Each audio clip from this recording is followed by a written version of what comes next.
How much do you get paid? Don't answer that out loud. But put a number in your head. Now, how much do you think the person sitting next to you gets paid? Again, don't answer out loud. At work, how much do you think the person sitting in the cubicle or the desk next to you gets paid? Do you know? Should you know? Notice, it's a little uncomfortable for me to even ask you those questions. But admit it, you kind of want to know. Most of us are uncomfortable with the idea of broadcasting our salary. We're not supposed to tell our neighbors, and we're definitely not supposed to tell our office neighbors. The assumed reason is that if everybody knew what everybody got paid, then all hell would break loose. There'd be arguments, there'd be fights, there might even be a few people who quit. But what if secrecy is actually the reason for all that strife? And what would happen if we removed that secrecy? What if openness actually increased the sense of fairness and collaboration inside a company? What would happen if we had total pay transparency? For the past several years, I've been studying the corporate and entrepreneurial leaders who question the conventional wisdom about how to run a company. And the question of pay keeps coming up, and the answers keep surprising. It turns out that pay transparency, sharing salaries openly across a company, makes for a better workplace for both the employee and for the organization. When people don't know how their pay compares to their peers, they're more likely to feel underpaid and maybe even discriminated against. Do you want to work at a place that tolerates the idea that you feel underpaid or discriminated against? But keeping salaries secret does exactly that, and it's a practice as old as it is common. Despite the fact that in the United States, the law protects an employee's right to discuss their pay. In one famous example from decades ago, the management of Vanity Fair magazine actually circulated a memo entitled "Forbidding Discussion Among Employees of Salary Received." Forbidding discussion among employees of salary received. Now, that memo didn't sit well with everybody. The New York literary figures Dorothy Parker, Robert Benchley, and Robert Sherwood, all writers in the Algonquin Round Table, decided to stand up for transparency and showed up for work the next day with their salary written on signs hanging from their neck. Imagine showing up for work with your salary just written across your chest for all to see. But why would a company even want to discourage salary discussions? Why do some people go along with it while others revolt against it? It turns out that in addition to the assumed reasons, pay secrecy is actually a way to save a lot of money. You see, keeping salaries secret leads to what economists call information asymmetry. This is a situation where in a negotiation, one party has loads more information than the other. And in hiring or promotion or annual raise discussions, an employer can use that secrecy to save a lot of money. Imagine how much better you could negotiate for a raise if you knew everybody's salary. Economists warn that information asymmetry can cause markets to go awry. Someone leaves a pay stub on the copier and suddenly everybody is shouting at each other. In fact, they even warn that information asymmetry can lead to a total market failure. And I think we're almost there.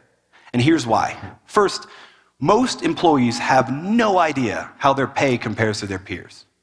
In a 2015 survey of 70,000 employees, 2/3 of everyone who's paid at the market rate said that they felt they were underpaid. And of everybody who felt that they were underpaid, 60% said that they intended to quit, regardless of where they were, underpaid, overpaid, or right at the market rate. If you were part of this survey, what would you say? Are you underpaid? Well, wait, how do you even know? Because you're not allowed to talk about it. Next, information asymmetry, pay secrecy, makes it easier to ignore the discrimination that's already present in the market today. In a 2011 report from the Institute for Women's Policy Research, the gender wage gap between men and women was 23%. This is where that 77 cents on the dollar comes from. But in the federal government, where salaries are pinned to certain levels and everybody knows what those levels are, the gender wage gap shrinks to 11%.